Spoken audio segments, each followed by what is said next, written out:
Bien bonjour à toutes, bien bonjour à tous, c'est Alex, j'espère que vous allez bien et aujourd'hui je vous propose de découvrir ensemble ce que l'on sait de la prochaine saison de Rainbow Six. Et on commence avec justement ce teaser publié le 3 mai dernier sur le Twitter officiel de Rainbow Six où l'on voit cette image avec cette inscription latine Civis Pacem Parabellum qui veut dire tout simplement si vous voulez la paix, préparez-vous à faire la guerre ou préparez-vous pour la guerre.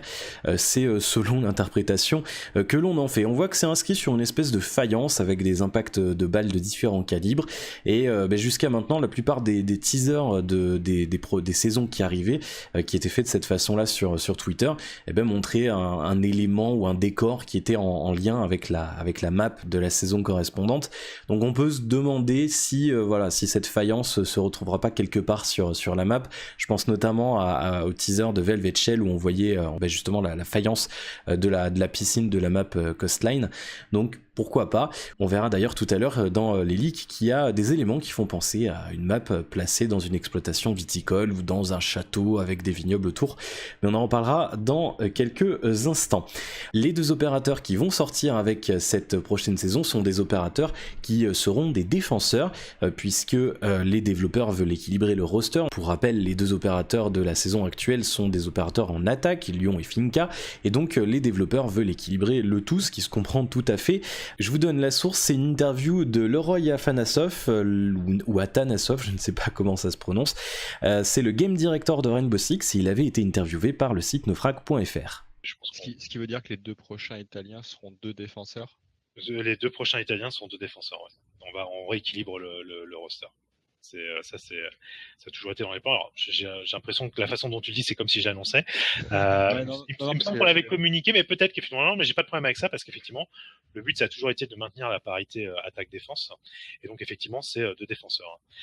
Et là, je l'annonce aussi, je pense qu'on essaiera toujours maintenant de maintenir au moins, d'avoir toujours des choses en attaque et en défense. Je pense que de shipper qu'un côté, c'est pas quelque chose qu'on a envie de recommencer. Voilà pour tout ce qui est info officielle. Alors il y a des choses qui ont été annoncées officiellement à la dernière Six Invitational en février dernier, qui sont prévues pour sortir la prochaine saison, mais comme c'est pas officiel, je préfère pas vous le mettre dans les infos officielles. On n'a aucune confirmation de la sortie de ces choses-là à la prochaine saison. C'est prévu, mais c'est pas encore officialisé, donc je vous ferai le topo de ces choses-là à la fin de la vidéo. On va passer maintenant au leak avec, pour commencer, les deux vidéos de déverrouillage des opérateurs que vous voyez maintenant. Il s'agit des vidéos de Alibi, d'une opératrice italienne, et de la vidéo de Maestro que vous voyez maintenant, qui est vachement badass. Les deux ont une bonne tronche, hein. Franchement ça me hype pas mal. Vous me direz vous ce que vous en pensez dans les commentaires. Et donc ces deux vidéos étaient en fait tout simplement elles sont apparues en fait dans les fichiers du jeu par Megard ou pas par Ubisoft, par les développeurs. Ça a été rajouté comme ça, ni vu ni connu, avec un patch mineur qui est sorti début mars. Et donc ces vidéos, c'est les vidéos que vous voyez quand vous achetez les opérateurs si vous n'avez pas le Season Pass. Concernant justement ces opérateurs, on a eu ensuite un leak sur 4chan qui a été relayé sur Reddit. Celui-là il est un petit peu plus récent, il est un petit peu plus récent.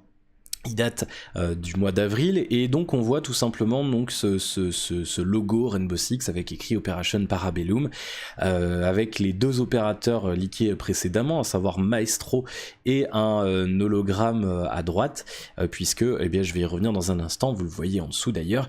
C'est le gadget d'Alibi, c'est tout simplement le fait de pouvoir déployer des hologrammes. On voit derrière les deux opérateurs une espèce de tonneau qui serait peut-être un tonneau avec un tonneau à vin tout simplement, comme on peut en avoir sur la map Chalet dans le sous-sol à côté du garage, et donc ça renforce un petit peu cette idée d'avoir une map qui serait tout simplement basée sur un château viticole, une exploitation viticole en Italie, puisque l'Italie est quand même l'un des plus gros producteurs de vin au monde. Concernant justement donc leurs gadgets à ces opérateurs, Maestro serait équipé d'une tourelle automatique qui s'appellerait Tortuga, ou alors Evil Eye, on y reviendra dans un instant. Ça serait en fait une tourelle qui serait capable de tirer à distance. Alors au début, avec les premières infos data minées dans les fichiers du jeu il y a quelques mois, on pensait que ça serait une tourelle automatique, mais visiblement en fait il faudrait que Maestro puisse la contrôler via son téléphone. Ça lui permettrait donc de voir à travers une caméra qui serait fixée sur cette tourelle et de tirer à distance, un petit peu comme le drone d'Echo, vous savez, on peut tirer à distance via le téléphone quand on joue Echo. Là ça sera un petit peu le même délire avec Maestro. Cette tourelle qui serait complètement par balle visiblement quand elle serait inactive, d'après ce que nous dit le leak. Il en aurait qu'une seule, je pense que c'est un petit peu logique d'un point de vue équilibrage. Imaginez 2 tourelles comme ça sur une map, ça risque de faire quand même assez mal. Il faut qu'il soit connecté donc à la tourelle pour pouvoir tirer dessus. Et puis Alibi, quant à elle, serait équipée donc de systèmes de projecteurs d'hologrammes qu'elle pourrait déployer à différents endroits sur la carte. Et donc ça ressemblerait comme 2 coups de dos à un opérateur, donc sans doute à elle. On ne sait pas encore si elle pourra afficher d'autres opérateurs de l'escouade avec laquelle elle joue. Et donc ces hologrammes pourraient répliquer en fait son état actuel, c'est-à-dire sa position, c'est-à-dire si elle est debout, accroupie ou couchée, et si un attaquant tire dessus, eh bien il serait tagué, un petit peu comme le tag de Lyon, de l'opérateur Lyon, avec son drone. Et par contre il serait tagué uniquement pour Alibi, pour équilibrer un petit peu, mais dans l'idée ça fonctionne un petit peu comme ça. L'opérateur serait tagué et l'hologramme disparaîtrait ou deviendrait rouge d'après d'autres sources. Elle aurait apparemment 2 hologrammes d'après ce qu'on peut voir sur le leak, et d'après les informations qui circulent également sur Reddit, seuls les drones pourraient voir vraiment que c'est un hologramme, ou alors IQ évidemment avec son gadget, mais en tant qu'opérateur, si vous visez juste, bien d'après les informations, encore une fois ce sont des leaks, il faut prendre ça avec des pincettes pour l'instant, d'après ces informations on ne verrait pas la différence, ou alors il faudrait vraiment être très attentif. Concernant les armes, Alibi serait équipé d'un CX4 Storm, c'est une carabine semi-automatique de chez Beretta, c'est une arme d'épaule. Elle a donné d'ailleurs naissance à un pistolet mitrailleur MX4 tout court. Et Maestro serait quant à lui équipé d'une CETME Amélie, c'est un LMG espagnol qui tire du 5,56. Les deux sont également supposés d'être équipés de revolver shotgun. Alors c'est un petit peu compliqué à expliquer, je connais pas le mot français d'ailleurs pour ce genre d'armes. Si vous le connaissez, vous me laisserez un commentaire pour me le donner. Ça serait en fait des revolvers comme on trouve sur l'équipement du GIGN, mais qui tiraient des balles de fusil à pompe. Donc c'est plutôt pas mal en termes d'armes secondaires. On parle aussi de pompes à canon scié, vous savez, comme les fusils à pompe de Mira et Jackal. Donc ça pourrait être plutôt pas mal comme équipement. Encore une fois, ce sont des leaks, donc c'est à prendre avec des pincettes. Ensuite, on a eu le droit justement aux lignes de voix des nouveaux opérateurs Alibi et Maestro. Donc je vous laisse écouter ça. You shouldn't overplay your hand. Everyone sees what you appear to be, but few experience what you really are. Bulletproof camera in position. Throwing device! Cut someone! Follow my command, not the protocol. Proximity alarm! Ceasefire! Ceasefire! Throwing proximity alarm. Loading new magazine! Whatever you do, always follow through. Setting down my +1. Setting my +1. Adding my +1. Adding my +1. Setting my +1. Setting down my +1. Setting my +1! Playing my trump card! Interesting.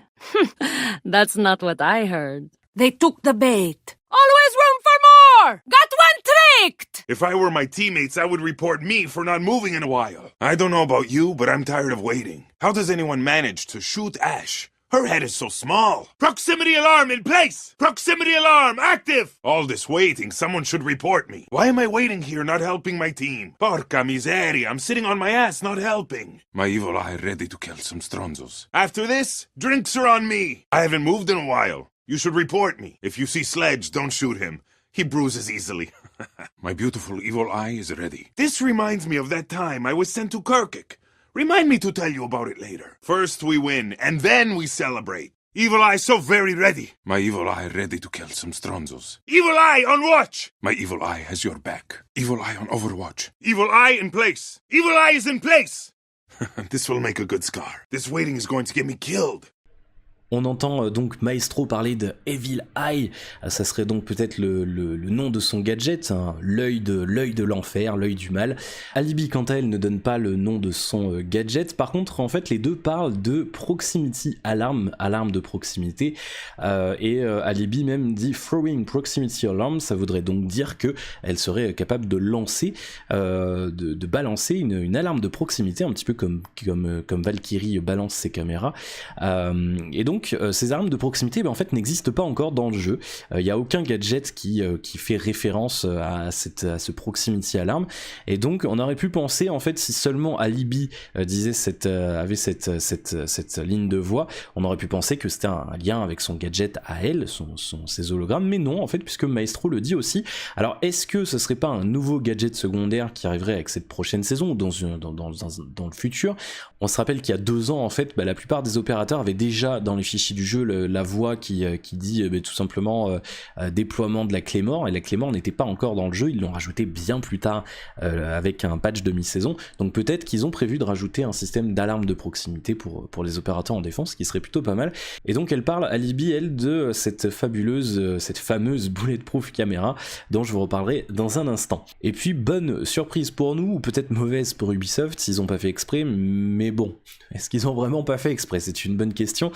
On a découvert dans le dernier TTS, la dernière phase sur le serveur de test, la présence d'une nouvelle musique dans le menu principal, et vous allez entendre ça, ça fait vraiment penser à un thème italien, donc c'est très certainement la musique de la prochaine saison.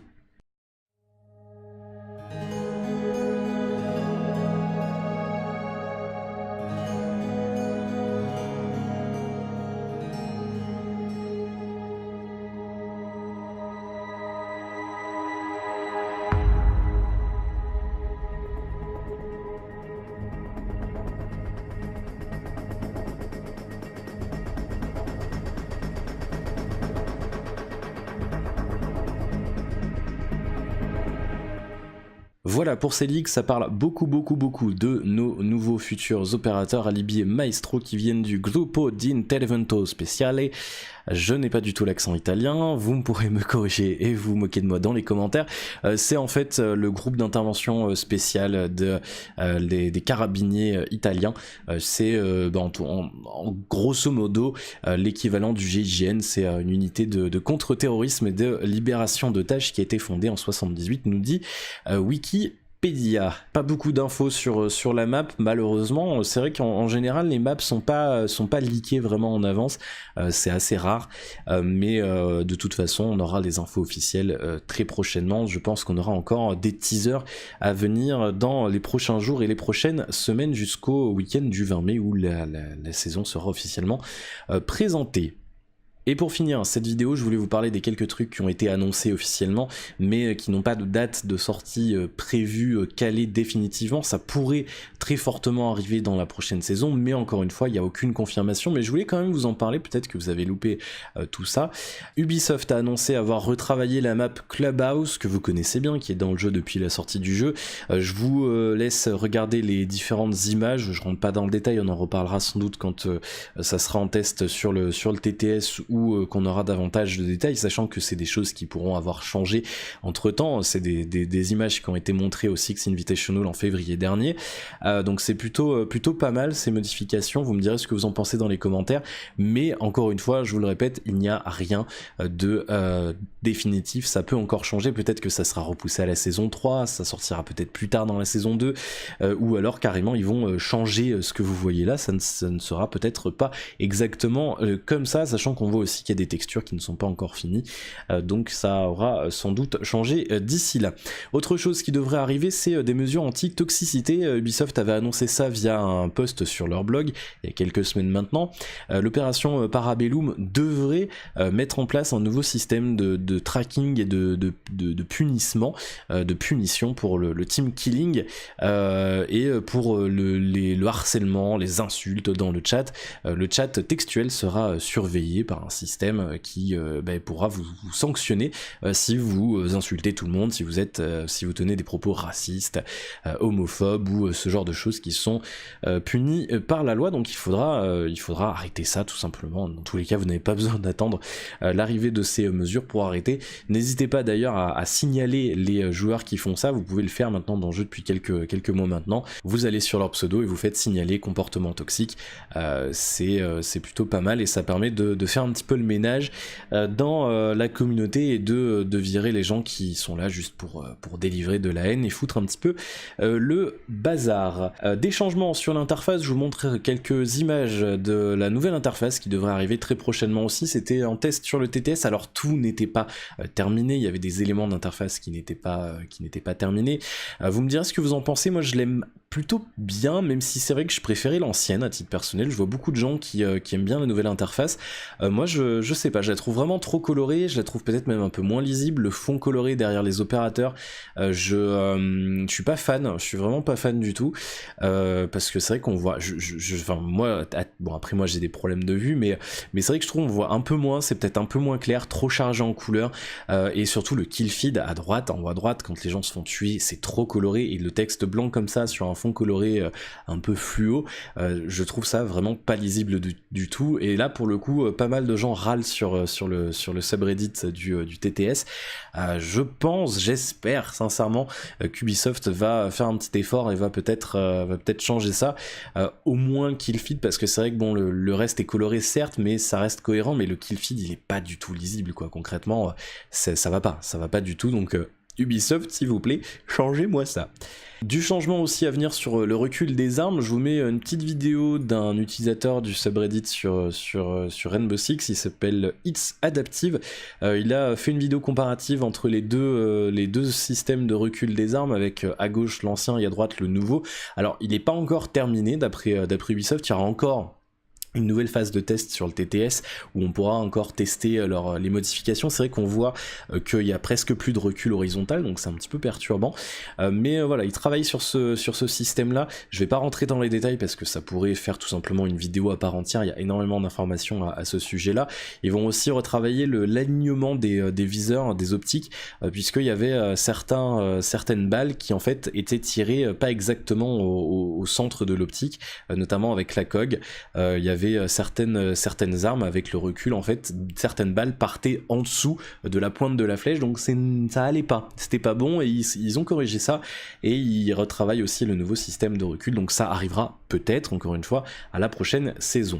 Et puis enfin l'arrivée d'un nouveau gadget secondaire, je vous en parlais tout à l'heure, la caméra par balle blindée bulletproof, ou vous l'appellerez comme vous voulez. Moi je vais l'appeler la caméra par balle pour essayer de garder des termes un peu français dans tout ce charabia anglophone.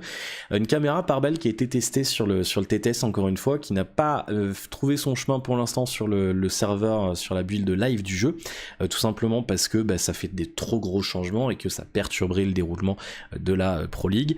Donc elle arrivera sans doute, sans aucun doute, ça me paraît sûr, mais on sait jamais, mais normalement elle devrait arriver à la saison 2, puisque comme vous l'avez entendu tout à l'heure, Alibi dans ses fichiers de voix, elle parle justement du fait de déployer cette caméra, donc théoriquement elle devrait arriver avec la saison 2 avec Alibi et Maestro, mais on ne sait jamais. Mais voilà, je l'ai quand même calé là-dedans parce que avec Ubisoft on n'est jamais sûr de rien et ça peut quand même sortir plus tard dans la saison 2. Donc cette caméra blindée en fait qui est déployable contre les murs ou contre les sols. Allez savoir pourquoi, mais vous pourriez peut-être la poser contre une table, je ne sais pas, mais voilà, dans l'idée vous pouvez la poser contre un mur.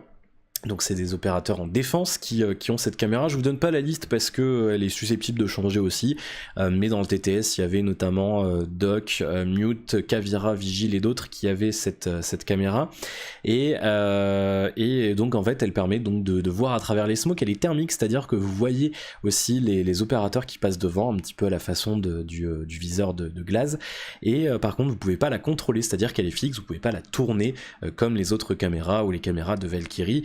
et elle a une vision un petit peu verdâtre, histoire de la différencier un petit peu.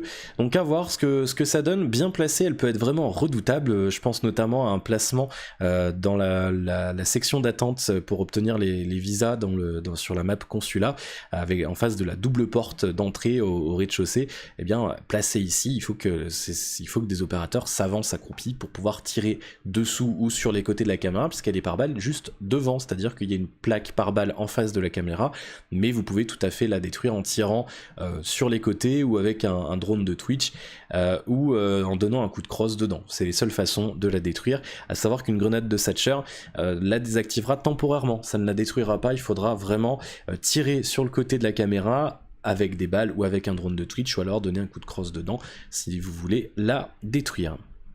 Voilà, c'est déjà la fin de cette vidéo. Avant de vous quitter, je tenais à vous rappeler que j'ai repris un petit peu les streams sur Twitch, donc n'hésitez pas à me suivre sur la chaîne Twitch, le lien est dans la description. Il n'y a pas de planning fixe, mais en général, j'essaie de streamer 1 ou 2 fois par semaine. J'essaye, je dis bien. Donc n'hésitez pas à me suivre, je stream beaucoup de Rainbow Six Siege justement, donc si vous voulez venir jeter un œil, il n'y a pas de problème, vous me rejoignez et on pourra peut-être même jouer ensemble, on ne sait pas, ça pourrait être plutôt pas mal. N'oubliez pas de liker et de vous abonner à la chaîne YouTube évidemment, si jamais ça vous plaît, c'est un des meilleurs moyens de me soutenir, et puis n'hésitez pas à laisser un commentaire si jamais je me suis trompé ou si vous voulez compléter, ou tout simplement si vous avez un truc à dire ou une question. Je vous souhaite plein de bonnes choses et je vous dis à très vite pour de nouvelles infos sur Rainbow Six Siege.